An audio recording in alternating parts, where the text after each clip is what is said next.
Okay, my Padawan, so as you could see, I didn't have time to refer to the equilibrium constant in the first part, so it will be the beginning of this second part, okay? What is the equilibrium constant, known as Kc? Uh, if we know the concentrations of both reactants and products, then we will be able to figure out how, first of all, how much of it there is of each, and second, what the ratio of those concentrations is. If you take a good look at the equation of the equilibrium constant, you will realize that it's actually that. It is referring to a ratio of concentrations. And in short, the equilibrium constant would be the product of the concentration of the products divided by the product of the concentration of the reactants. Now, pay attention and take a good look that there are coefficients in those concentrations. First of all, the brackets mean moles per liter or moles per cubic decimeter, remember, as the IB states.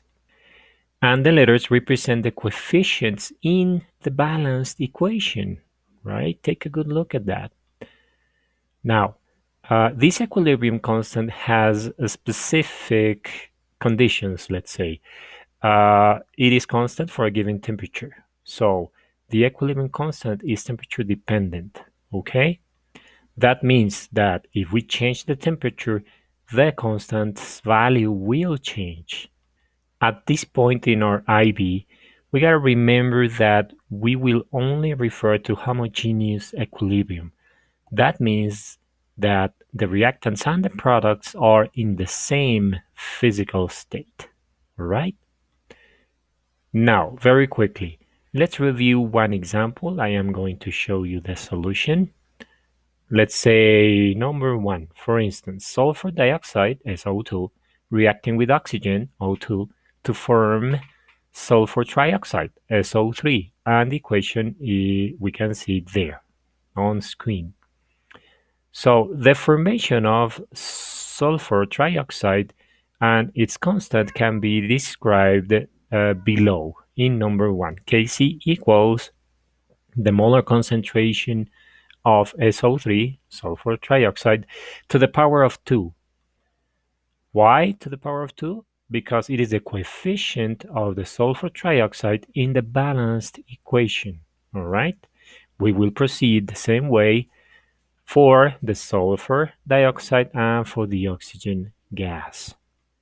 And that's how we establish the constant.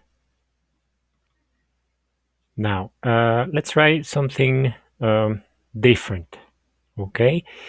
Consider the reaction between hydrogen and iodine to produce hydrogen iodide, which react together according to the following equation.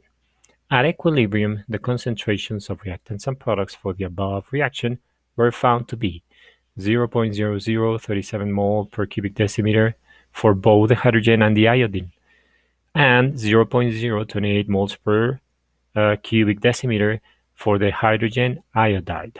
Use this information and calculate the value of the constant of equilibrium for this reaction.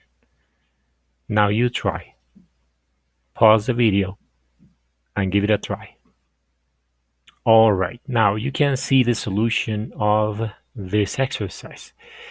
So the IB is recommending that we write the equilibrium constant expression for the reaction and substitute in the equilibrium concentrations of reactants and products, as you can see there. Remember that the coefficients play the role as power, right, in math. So the value of the constant for this reaction would be 57. Do you notice anything in particular about this value? There are no units, and that is kind of obvious, right? If you divide concentration by concentration, you will get an A-dimensional number. Remember, it is a ratio, all right? Thank you very much. May the force be with us.